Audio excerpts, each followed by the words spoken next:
Hello everyone, आप सभी का स्वागत है हमारे यूट्यूब चैनल में। तो जैसा कि हमने लास्ट एपिसोड में देखा था कि फैंग उस किलर से बचने के लिए एक गुफा में जा गिरता है, लेकिन एक्चुअल में वो कोई गुफा नहीं बल्कि एक खाई होती है। इसमें गिरते हुए फैंग एक अलग ही रल में पहुंच जाता है, जहाँ पे उसे एंशिएंट टाइम की इमारतें दिखती हैं जो कि अब खंडर हो चुकी थी।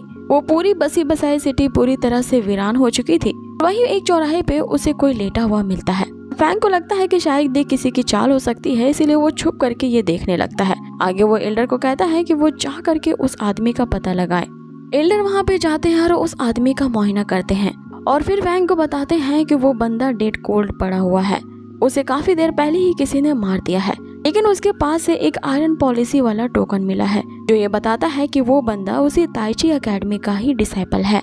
आगे एल्डर बताते हैं कि इतना ही नहीं, उस डेड बंदे को वहाँ पे इसलिए रखा गया है ताकि वो किसी को ल्योर कर सके। और वहाँ पे घात लगाए बैठा कोई लंबे मुंह वाला आदमी है और ये वही बंदा है जिसे हमने पहले देखा था। अब आगे फैंग सोच रहा होता है कि हो सकता है कि वो यहाँ पे किसी ट्रैप में फंस जाए, इसलिए आगे क्या करना है ये बड़ी सोच समझ के करना होगा। कि तभी उसे एक आइडिया सोचता है कि क्यों ना वो सन बन तलिस्मान का यूज करे। इस तलिस्मान का यूज करने से ये होगा कि उसका ये जो ओपोनेंट है वो ब्लाइंड हो जाएगा और फिर फैंग उसे आसानी से खत्म कर सकता है। लेकिन वो इस तलिस्मान को कई बार यूज कर चुका होता है, इसीलिए उसे डर होता है कि कहीं इस तलिस्मान में पावर कंजर्व है भी या नहीं। अब इससे पहले कि यहाँ पे फैंग अटैक कर पाता, वो बंदा पहले ही अटैक कर देता है। यहाँ फैंग को लगता है कि अब उनकी खैर नहीं है, वो दोनों पकड़े गए हैं। जैसे ही वो उठ करके दूसरी तरफ भागने वाला होता है, एल्डर उसे रोकते हुए बताते हैं कि यहाँ पैनिक करने की कोई जरूरत नहीं है, क्योंकि उस बंदे ने किसी और पे अटैक किया है, ना कि तुम पे। अब यहाँ पे फैंग छुप करके देखने लगता है तो उसे पता चलता है कि वो जो लंबे मुंह वाला बंदा होता है उसी किलर पे अटैक कर रहा होता है जिसने थोड़ी देर पहले यहाँ फैंग पे जानलेवा हमला किया था। इस हमले को उस किलर का जो पालतू वेनम होता है वो रोक लेता है। अब आगे ये दोनों बंदे एक दूसरे के आमने सामने आते हैं, जिसमें फैंग सोचने लगता है कि ये वाकई में दोनों तरफ से अब ट्रैप हो चुका है, क्योंकि ये दोनों बंदे ही उसे मारने के लिए उतारू हैं। इसलिए इनसे बच करके यहाँ से निकल पाना काफी मुश्किल होने वाला है। अब आगे वे दोनों एक दूसरे को पहचान रहे होते हैं, इसलिए दोनों एक दूसरे से यही सवाल करते हैं कि आखिर तुम यहाँ पे क्या कर रहे हो। इसमें किलर उसे कहता है कि तुम्हारे इससे कोई लेना देना नहीं है, तुम यहाँ पे किस वजह से ऐसे छुप रहे थे और वो ऐसी क्या बात है जिसके खिलाफ तुम इविल प्लॉटिंग कर रहे हो। अब वो लंबे फेस वाला आदमी का नाम लिशु है, जो कि ब्लैक फ्रेंड ऑर्गेनाइजेशन से काम करता है। अब लिशु उस किलर से कहता है कि हमारी ऑर्गेनाइजेशन क्या काम कर रही है ये मैं तुम्हें बताना जरूरी नहीं समझता। अब ये दोनों एक दूसरे को इस वजह से जानते थे कि ये दोनों एक ही लड़की सोजिया को पसंद करते थे। इसमें किलर उस लिशु से कहने लगता है कि तुम जैसे स्कम्बग को आखिर सोजिया कैसे पसंद कर सकती है, और तुम इतनी वल्गर हो कि सोजिया तुम्हारे साथ कभी नहीं आएगी। जिस पर लिशु उसे कहने लगता है कि तुम्हारी हिम्मत कैसे हुई अपने मुंह से सोजिया का नाम लेने की, और अगर तुम नहीं होते तो हम दोनों कहीं हसीन वादियों में अभी घूम रहे होते, और तुम्हारे बीच में आ जाने की वजह से ही हम दोनों आज साथ नहीं हैं। अब इतना बोलते बोलते वो बंदा लिशु यहाँ रो देता है। अब ये दोनों किसी लड़की को लेकर के आपस में इस तरह से उलझ रहे होते हैं। यहाँ इस बात का फैंग पूरा मजा ले रहा होता है, जिस पे वो किलर उस लिशु से कहता है कि तुम जैसे लंगूर के पास कैसे अंगूर हो सकती है, इसीलिए सोजिया को चेज करना बंद कर दो। और मैंने पहले से ही सोजिया को वार्न किया था कि वो तुम्हारी असलियत को जान जाएगी, इसीलिए तुम्हारी असलियत को जानने के बाद वो तुमसे अलग हो गई है और गुस्से में वहाँ से चली गई।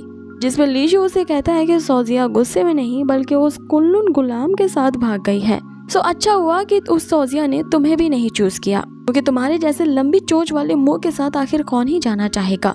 अब ये दोनों उस सोजिया लड़की को लेकर के एक दूसरे का ही मजाक उड़ा रहे होते हैं। पहला तो उसे लंगूर कहता है और दूसरा उसे छछुंदर फेस वाला कहता है, जिस पर लिशु उस किलर को कहता है कि तुमने मुझे छछुंदर कहने की हिम्मत भी कैसे की, अपने शब्दों को वापस लो और मुझसे माफी मांगो।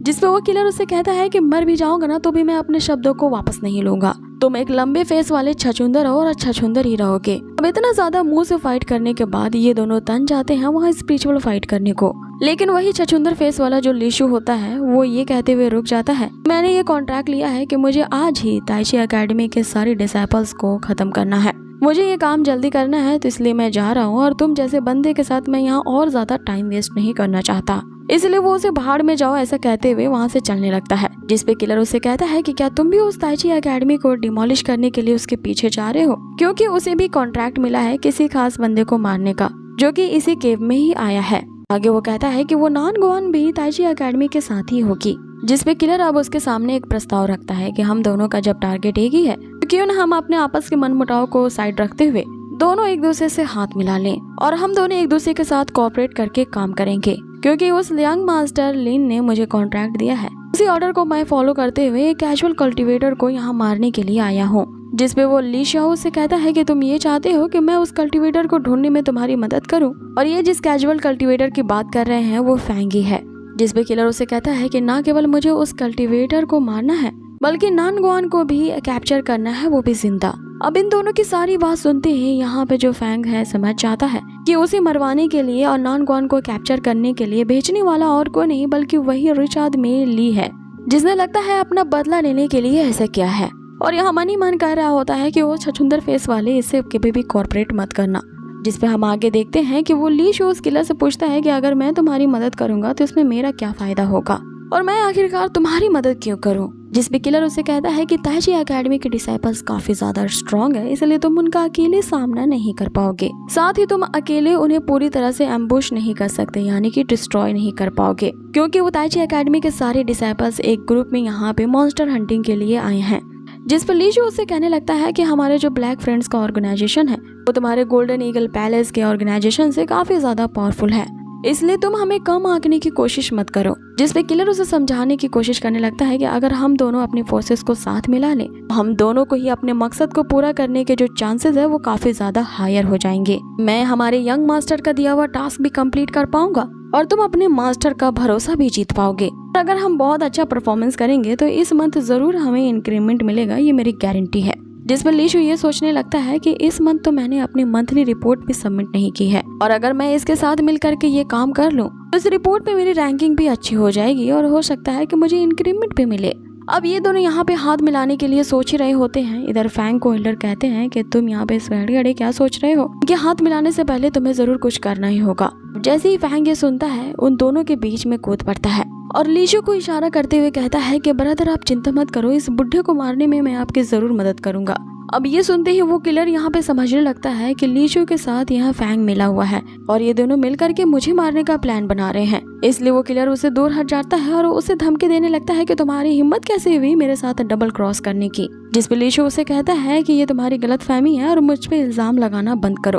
अब इनकी बहसबाजी वापस से शुरू हो जाती है, जिसके कारण वो एक दूसरे के साथ स्पिरिचुअल फाइट करने को उतारू हो जाते हैं। यहाँ पे वो जो किलर होता है अपने वेमन स्नेक को एक्टिवेट करता है, उसे ऑर्डर देता है कि वो उस छछूंदर फेस वाले लीशु को जाके काट दे, लेकिन इस अटैक को एक शील्ड से वो लीशु रोक लेता है। जिस पे वो किलर अब अपने वेनम की पूंछ से इस पे अटैक करता है और इसके अटैक को डॉज करते हुए लीशु अपने फायर ब्लेड्स का यूज करता है। आगे फैंग इनको फाइट को खड़े खड़े देख रहा होता है, जिस पे एल्डर उससे कहते हैं कि इस फाइट का मजा लेने के लिए क्या तुम्हें पॉपकॉर्न भी सर्व करूं? यहाँ पे अभी खड़े मत रहो, ये दोनों अभी डिस्ट्रैक्टेड हैं, इसलिए इन दोनों पे अभी अटैक करना काफी ज्यादा आसान होगा। आगे फैंग अपने उसी सनबर्न तलिस्मान का यूज करता है, जिसकी रोशनी से ये दोनों ही अंधे हो जाते हैं। आगे फैंग अपनी ही की हुई हरकत पे यहाँ अपनी ही तारीफ करते हुए एल्डर से कह रहा होता है कि तुमने देखा ना मैं कितना वंडरफुल काम करता हूँ। जिसमें एल्डर उसे कहते हैं कि तुम बहुत ही बेवकूफ हो, इस तलिस्मान का यूज करने से पहले क्या तुम मुझे बताना जरूरी नहीं समझते थे?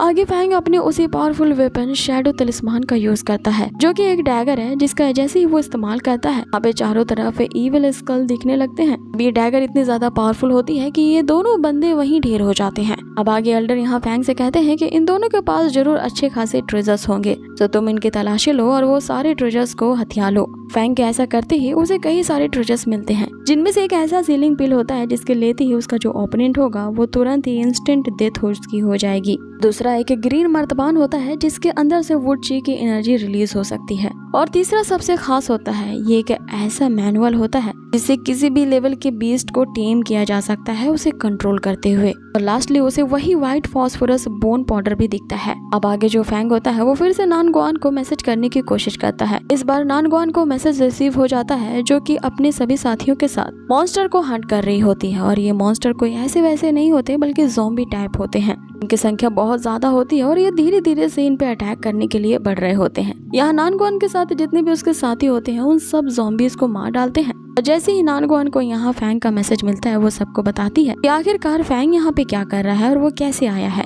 जिसपे उसके साथी उससे कहते हैं कि अगर फैंग आया है तो रहने दो, क्योंकि ये हमारे लिए अच्छा ही होगा कि एक और हेल्प हमें मिल जाएगी इन मॉन्स्टर्स को हंट करने में।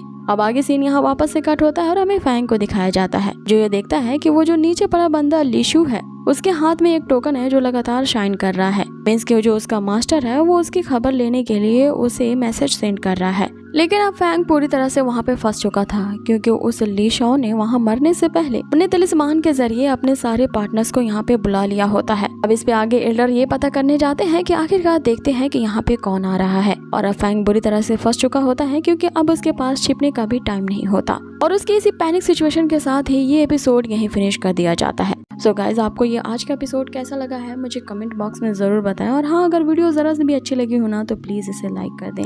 यकीन माने आपके एक लाइक से हमें काफी ज्यादा सपोर्ट मिलता है।